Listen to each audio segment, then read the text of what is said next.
કેમ છો વિદ્યાર્થી મિત્રો? હવે આપણે ધોરણ 12 માં આજે ચેપ્ટર નંબર 3 એનો એક અગત્યનો ટોપિક ભણવાનો છે, વિદ્યુત વિભાજનીય કોષ અને વિદ્યુત વિભાજન. અત્યાર સુધી જે આપણે આગળનો કોષ ભણ્યા એ વિદ્યુત રાસાયણિક કોષ હતો, જે રાસાયણિક ઉર્જાનું વિદ્યુત ઉર્જામાં રૂપાંતર કરતું હતું. હવે આપણે જે આજથી ભણવાનું છે એ કેવો કોષ છે? વિદ્યુત વિભાજનીય કોષ.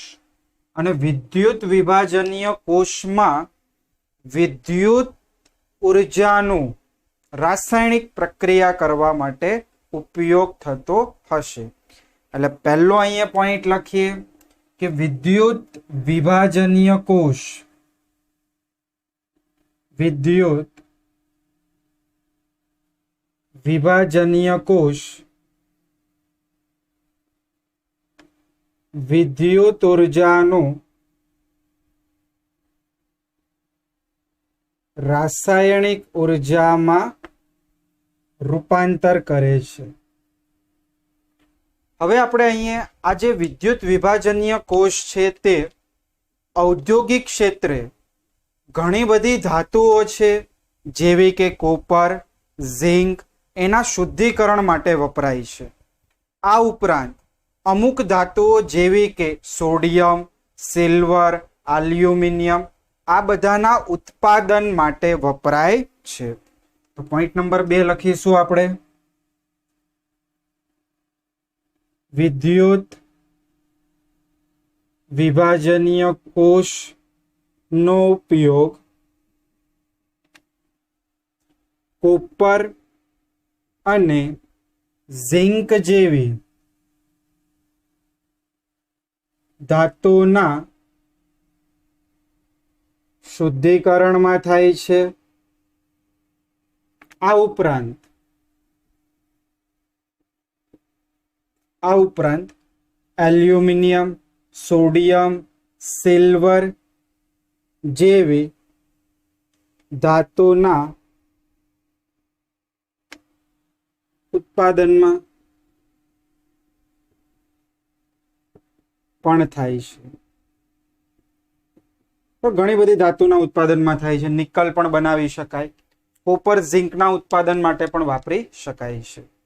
હવે આપણે અહીંયા શું કરવાનું છે? સૌથી સાદો વિદ્યુત વિભાજનીય કોષ જે કોપરનો છે એ આપણે અહીંયા સમજવાનું છે.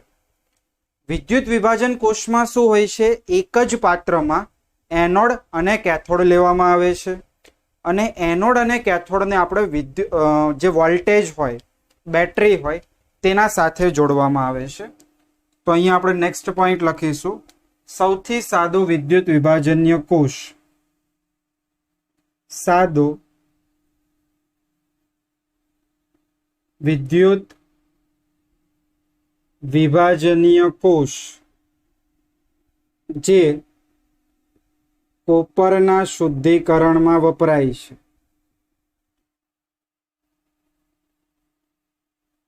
તેને આપણે સમજીએ. બરોબર? તેને સમજતા તો જુઓ, અહીંયા તમારે એક પાત્ર લેવાનું છે.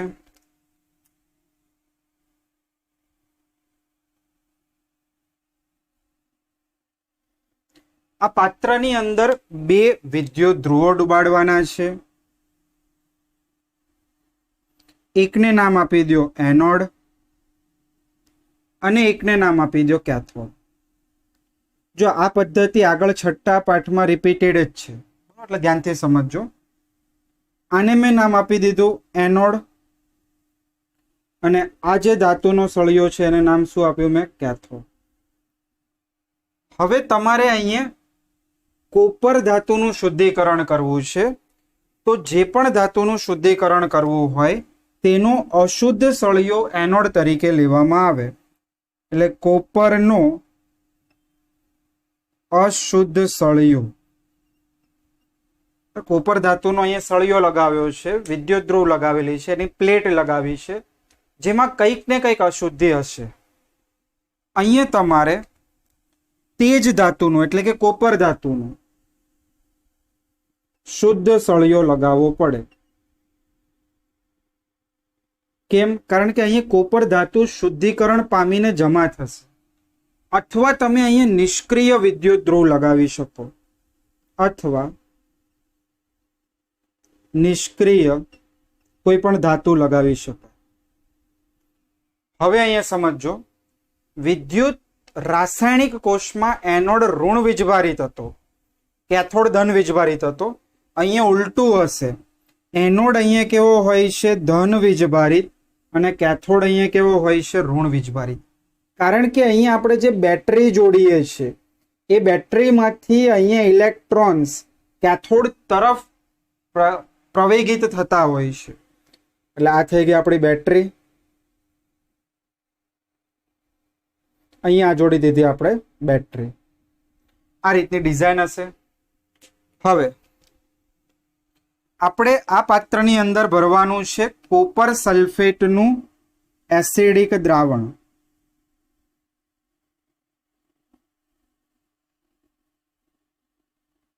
આના અંદર ભર્યું આપણે કોપર સલ્ફેટનું એસિડિક દ્રાવણ.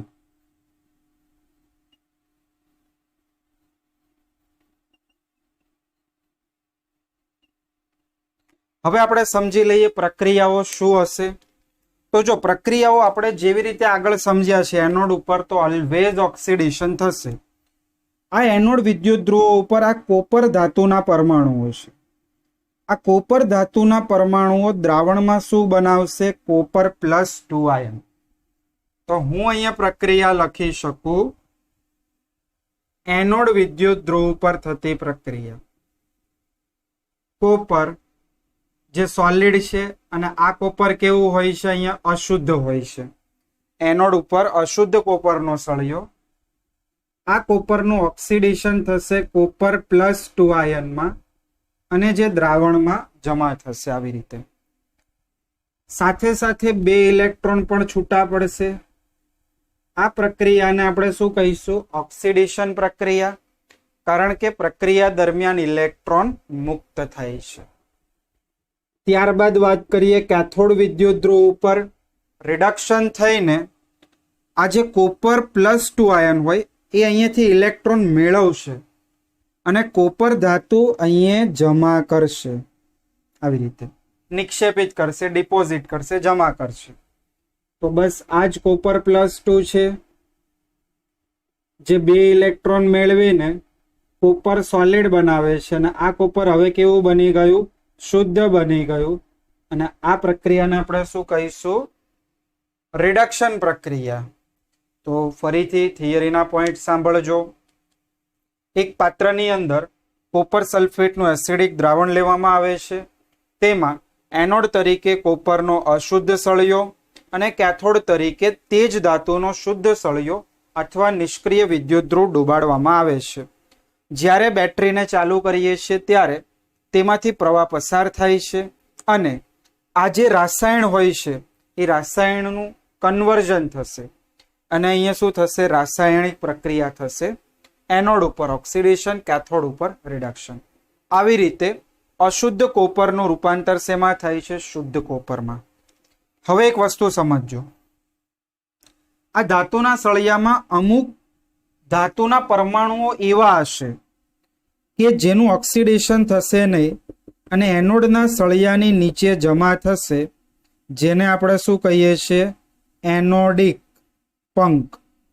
એનોડિક મડ અથવા એનોડિક પંક એટલે કે એનોડની નીચે પર જે ધાતુઓનું ઓક્સિડેશન થતું નથી તેવી ધાતુઓ અહીંયા જમા થતી હોય છે. જેની અંદર મોટા ભાગે આપણે વાત કરીએ તો નિષ્ક્રિય ધાતુ હોય, Au, Ag, પ્લેટિનમ. આ બધી એનોડિક મડમાં હોય કારણ કે આ બધી નિષ્ક્રિય છે, આનું ઓક્સિડેશન થશે નહીં. તો આવી રીતે તમે અહીંયા કોપરનું શુદ્ધિકરણ સમજાવી શકો. અને છેલ્લે મારે કોષ પ્રક્રિયા લખવી હોય તો 2 ઇલેક્ટ્રોન કટ, કોપર +2 થી કોપર +2 કટ. લાસ્ટમાં શું વધ્યું? Copper solid. આ પણ કોપર સોલિડ છે પણ આ કેવું હતું? એનોડ ઉપર અશુદ્ધ અને કેથોડ ઉપર કેવું મળી ગયું? શુદ્ધ મળી ગયું. ક્લિયર? તો આ બેઝિક મેં તમને વિદ્યુત વિભાજનીય કોષ વિશે સમજાવ્યું. હવે સૌ પ્રથમ વિદ્યુત વિભાજનીય કોષ ની અંદર જે અહીંયા નિપજો પ્રાપ્ત થતી હોય તેની જથ્થાત્મક ગણતરી આપનાર વૈજ્ઞાનિક કોણ હતા? ફેરાડે. અને ફેરાડેએ બે નિયમો અહીંયા રજૂ કર્યા છે, ફેરાડેનો પહેલો નિયમ અને ફેરાડેનો બીજો નિયમ. તો ફેરાડેના બે નિયમો હવે આપણે ત્યાં સમજીએ છીએ, ખાસ દરેકે 2 માર્ક્સમાં પૂછાઈ શકે. ચલો, ફેરાડેના નિયમો. પહેલા હું લખું છું પ્રથમ નિયમ. પ્રથમ નિયમ સાંભળો. તમારી પાસે આવી રીતે આ વિદ્યુત વિભાજનીય કોષ છે, વિદ્યુત વિભાજન કોષ છે. તો નિયમ શું કહે છે? વિદ્યુત વિભાજનીય કોષમાં આ કેથોડ અને આ એનોડને વિદ્યુત ધ્રુવો કહેવાય. આપણે જાણીએ છીએ આને શું કહેવાય? વિદ્યુત ધ્રુવ. અને જે પણ આ દ્રાવણ ભર્યું હોય ને, દ્રાવણને શું કહેવાય? વિદ્યુત વિભાજ્યનું દ્રાવણ. હવે સાંભળો પહેલો નિયમ. વિદ્યુત વિભાજન કોષમાં વિદ્યુત ધ્રુવો પર પ્રાપ્ત થતી જે પણ નિપજ હોય તે નિપજનું દળ તેમાં પસાર કરેલા વિદ્યુત ભારના જથ્થા Q ને સમપ્રમાણમાં હોય છે. આ થયો પહેલો નિયમ. તો અહીંયા આખો પહેલો નિયમ લખીએ છીએ. વિદ્યુત વિભાજન કોષમાં વિદ્યુત ધ્રુવ પર પ્રાપ્ત થતી નિપજનું દળ, જો નિપજનું દળ હું અહીંયા એનું વેઇટ એટલે વજન W, તે તેમાંથી પસાર કરેલા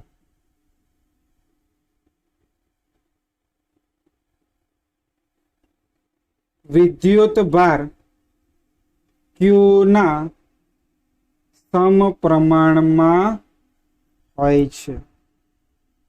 આ થઈ ગયો નિયમ નંબર 1. ક્લિયર? તો અહીંયા હું લખી શકું એનું ગાણિતીય સ્વરૂપ.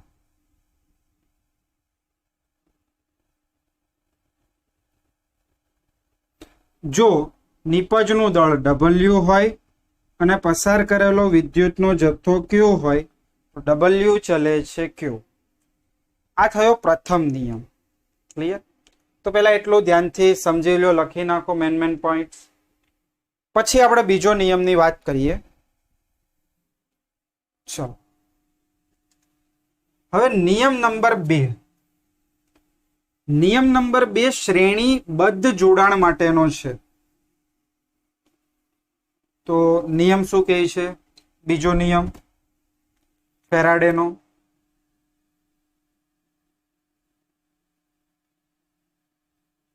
કે મેં એક કરતા વધારે વિદ્યુત વિભાજન કોષોને હું શ્રેણીબદ્ધ જોડું છું.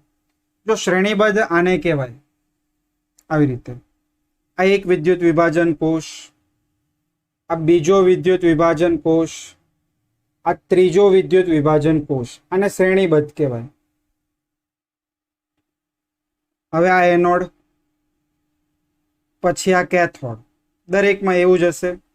એક એનોડનો વિદ્યુત ધ્રુવ, એક કેથોડનો વિદ્યુત ધ્રુવ.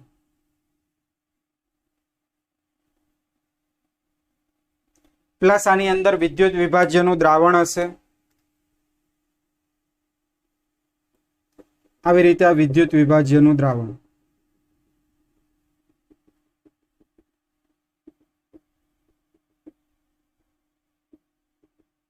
હવે શ્રેણીબદ્ધ કોને કહેવાય? તો આ એનોડ અને આ એક કેથોડ, જેને આપણે અહીંયા શું કરીએ? બેટરી સાથે જોડી દઈએ. આવી રીતે. પછી આપણે શું કરીએ? આ વિદ્યુત વિભાજન કોષનો આ કેથોડ એ અન્યના એનોડ સાથે જોડવામાં આવે. આ એનોડ છે, આ કેથોડ જોડી દીધું. એવી રીતે આને આમ જોડી દો. તો આ જોડાણને આપણે શું કહીએ છીએ? શ્રેણીબદ્ધ જોડાણ.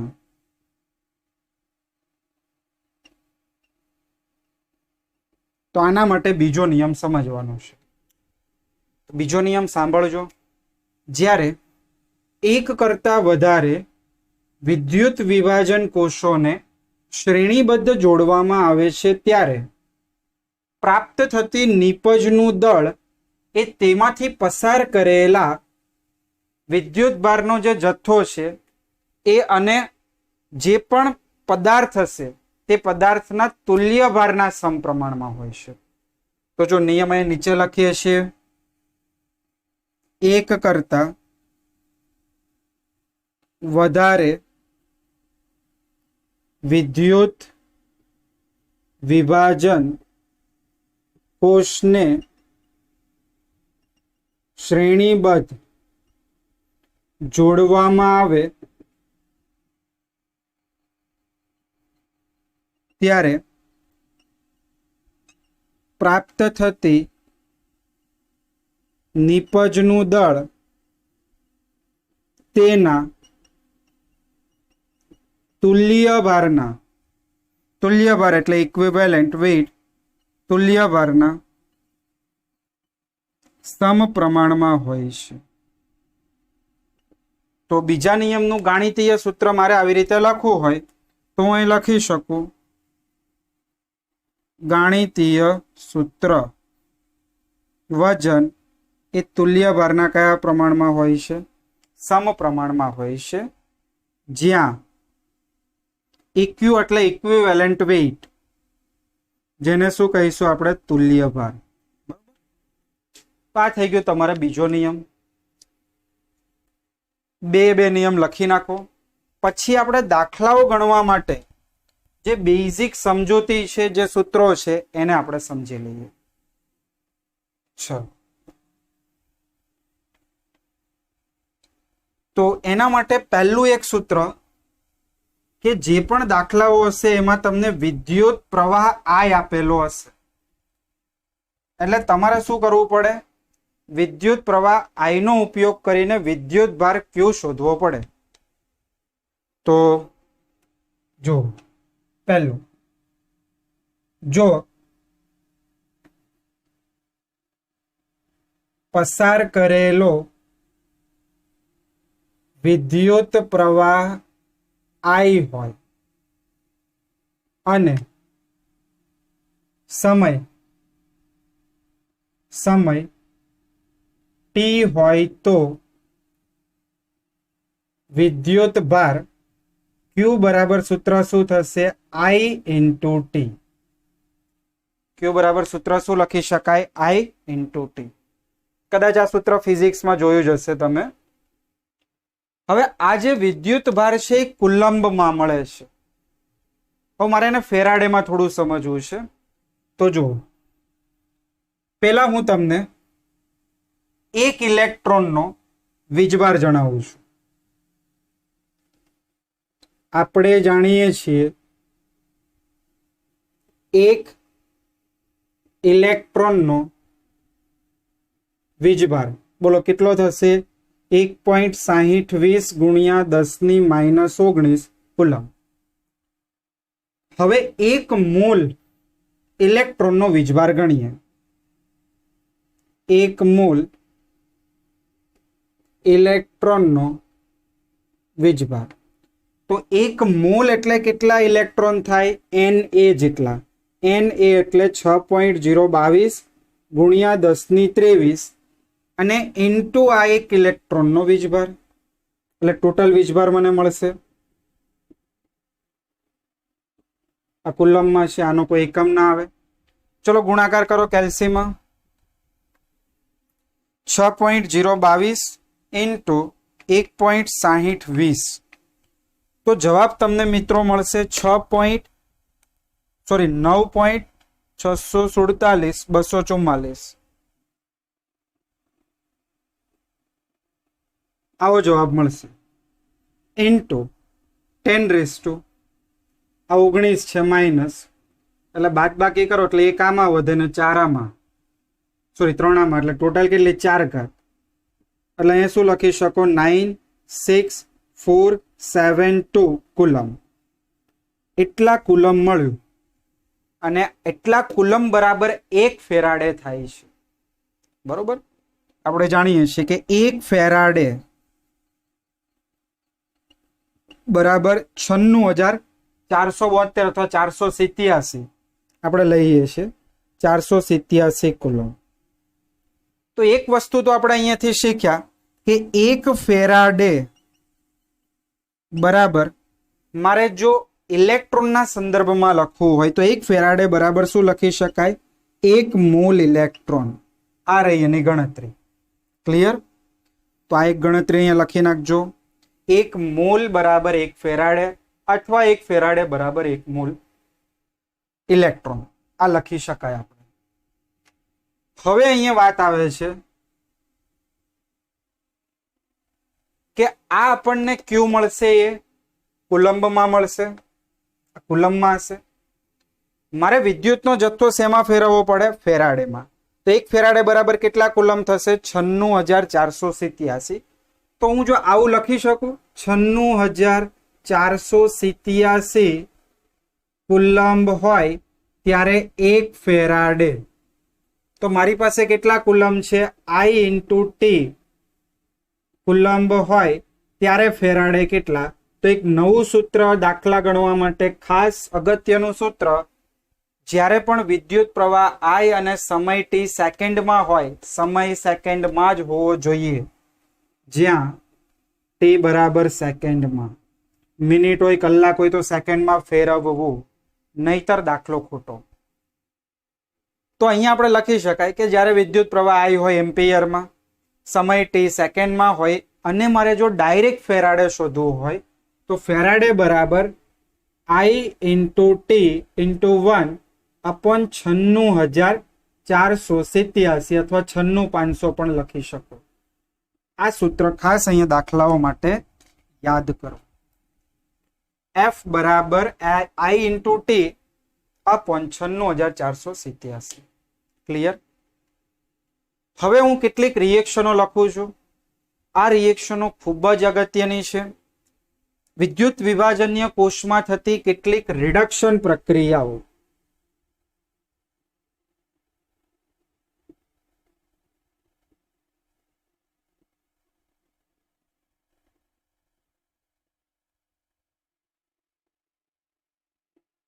વિદ્યુત વિભાજન કોષમાં થતી રિડક્શન પ્રક્રિયાઓ ચલો પહેલી પ્રક્રિયા તમને સમજાવું કોપર +2 2 ઇલેક્ટ્રોન મેળવે તો કોપરમાં રિડક્શન થાય જેટલો ધન વીજભાર એટલા ઇલેક્ટ્રોન આપવાના ચલો હવે અહીંયાથી આપણે સમજવાનું શું છે 2 મોલ ઇલેક્ટ્રોન એટલે 2 ફેરાડે તો આનો અર્થ શું થશે 2 ફેરાડે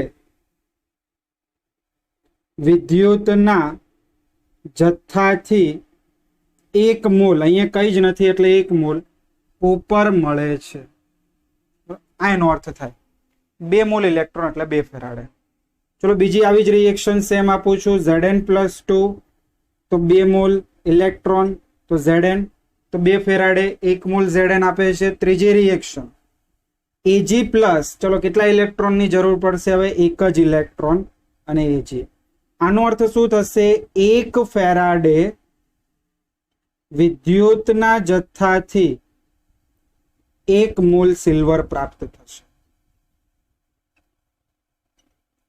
ચલો એના પછી ચોથી રિએક્શન આવી same reaction Na plus electron gives to Na ચલો પાંચમી રિએક્શન Al +3 હોય તો બોલો 1 મોલ એલ્યુમિનિયમ મેળવવા માટે કેટલા ફેરાડે જોઈએ 3 ફેરાડે 3 મોલ ઇલેક્ટ્રોન કરો એટલે તમને એલ્યુમિનિયમ મળે એટલે આનો અર્થ શું થાય 3 ફેરાડે વિદ્યુતના જથ્થાથી 1 મોલ એલ્યુમિનિયમ મળે છે બરોબર તો આ બહુ સિમ્પલ રિએક્શન છે ઇમ્પોર્ટન્ટ રિએક્શન પણ છે આવી જ રીતે હું Ni+2 માટે પણ લખી શકું Ni+2 હોય તો 2 ઇલેક્ટ્રોન મેળવીને નિકલ બનાવે તો આ રિએક્શનો રિડક્શન લખવાની આનો અર્થ આપણે અહીંયાથી લીધેલો છે. 1 ફેરાડે એટલે 1 મોલ ઇલેક્ટ્રોન. તમારે શું કરવાનું, આ ઇલેક્ટ્રોન જોવાના. 2 મોલ ઇલેક્ટ્રોન એટલે 2 ફેરાડે, 2 મોલ ઇલેક્ટ્રોન એટલે 2 ફેરાડે, કઈ જ નહીં એટલે 1 મોલ ઇલેક્ટ્રોન એટલે 1 ફેરાડે, 1 મોલ ઇલેક્ટ્રોન એટલે 1 ફેરાડે. અહીંયા જુઓ 3 મોલ ઇલેક્ટ્રોન એટલે 3 ફેરાડે. ક્લિયર? તો આ દાખલા ગણવા માટે ખૂબ જ ઇમ્પોર્ટન્ટ છે. રિએક્શનો પ્લસ આ મેથેમેટિકલ, તો અહીંયા સુધી દરેકે લખીને તૈયાર કરવું. ચોપડીમાં પેજ નંબર 85 આખું ધ્યાનથી વાંચવું, બધું આમાંથી આવી ગયું છે. આ ઉપરાંત પાછળ જે તમને ગણતરી આપેલી છે, આ ગણતરી પણ અહીંયા આપેલી છે. અહીંયા સુધી કમ્પ્લીટ કરવું. ક્લિયર?